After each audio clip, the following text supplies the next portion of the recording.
Hello viewers, ये है इस सीरीज का पार्ट 18। तो फिर चलिए इस पार्ट को शुरू करते हैं। एविलिया रेसन से उसी लेटर के बारे में बात कर रही रहती है जो कि रेसन ने भेजा था, और उसके बारे में वो एक जोक भी कहती है, पर रेसन को वो कुछ खास समझ नहीं आता। पर तभी एविलिया सीरियस होते हुए कहती है कि तुम ये चाहते हो कि मैं रूडिया को अपने साथ ले जाऊं। तो रेसन हाँ कहता है, और वो बताता है कि जैसा कि मैंने लेटर में लिखा था कि रूडिया अब यहाँ पर और ज़्यादा ग्रो नहीं हो सकती। हमें रूडिया को भी दिखाया जाता है जो कि एक बंदर से उसका केला छीनने के लिए लड़ रही रहती है, जिसे सुन के एविलिया पूछती है, क्या तुम ये चाहते हो कि मैं किसी ऐसे इंसान की केयर करूं जो कि हमारी मेट इन फैमिली से बिलोंग तक नहीं करता। तो रेसन कहता है जो एविलिया है वो थोड़ी स्पेशल है, क्योंकि हम दोनों ने एक दूसरे के साथ कॉन्ट्रैक्ट किया है, जिस चीज़ के चलते उसे मेरी सारी बातों को मानना होगा। एविलिया पूछती है तुम्हारी इस बात का मतलब क्या है। रेसन अपनी पुरानी बात को कंप्लीट करते हुए कहता है और मैं आपकी बात माना करूंगा। जिस चीज़ को सुन के एविलिया थोड़ा हैरान होते हुए कहती है, क्या इसका मतलब तुम मेरे अंडर काम करने के लिए तैयार हो। रेसन कहता है हाँ, अगर आप मुझे अपने अंडर लेना चाहें।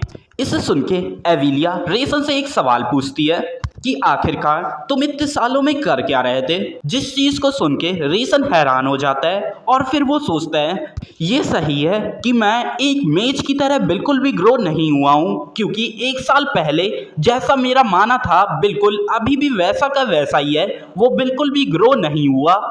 पर वो एविलिया से कहता है कि मैंने इस एक साल में खुद को फोकस किया है अपने आप को एक अच्छा वेसल बनाने में, ताकि मैं अपनी बॉडी में और भी ज़्यादा प्योर माना एब्जॉर्ब कर सकूं।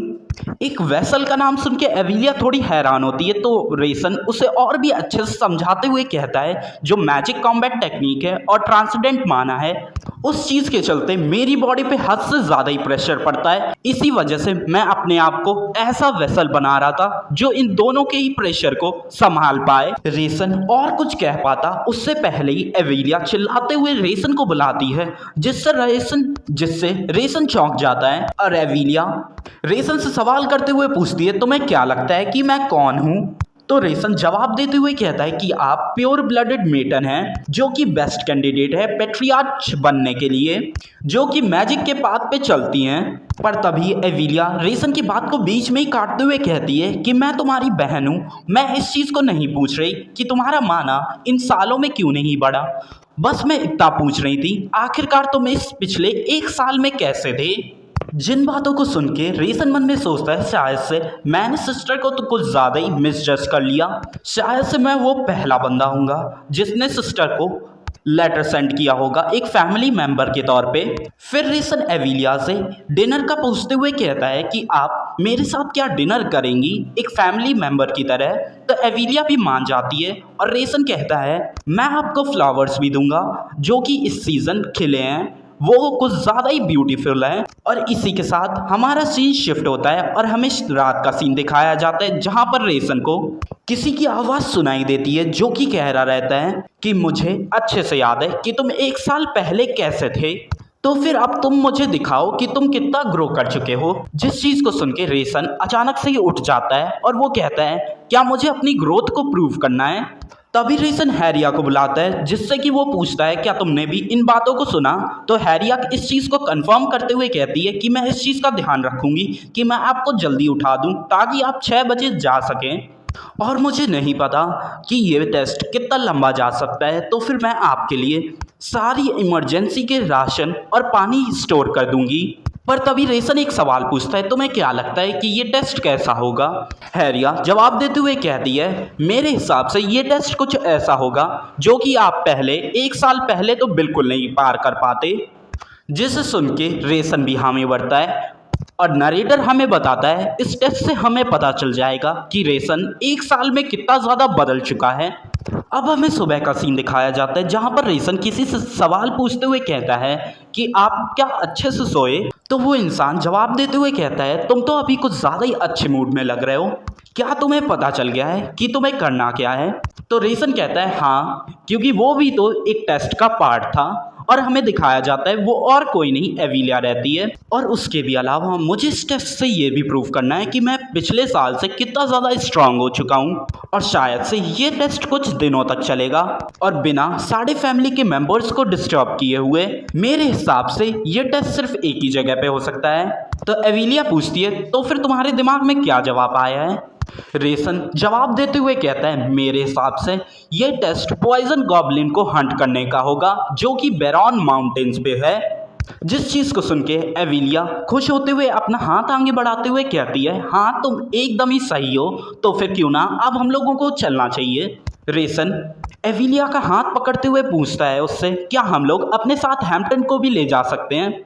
और फिर इसी के साथ हमारा सीन शिफ्ट होता है। हमें रेसन और एविलिया को बेरॉन माउंटेन्स पे दिखाया जाता है जहां पर हैम्पटन भी आ चुका रहता है। पर बेचारे हैम्पटन की तो हालत बहुत ज़्यादा ही ख़राब होती है अचानक से ही टेलीपोर्ट करने की वजह से।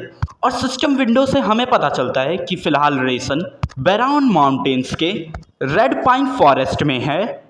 और हमें पता चलता है कि ये जगह वर्ल्ड की मोस्ट डेंजरस जगहों में से एक है जहां पर हर एक स्पीशीज़ का तुम्हें मॉन्स्टर मिल ही जाएगा, यहां तक कि सबसे खतरनाक वाले भी। रेसन हम लोगों को बताता है कि उसने इस चीज़ के बारे में अपनी नोवेल में डिटेल में भी लिखा था कि यहाँ पर रेड कलर का मतलब डेंजर होता है।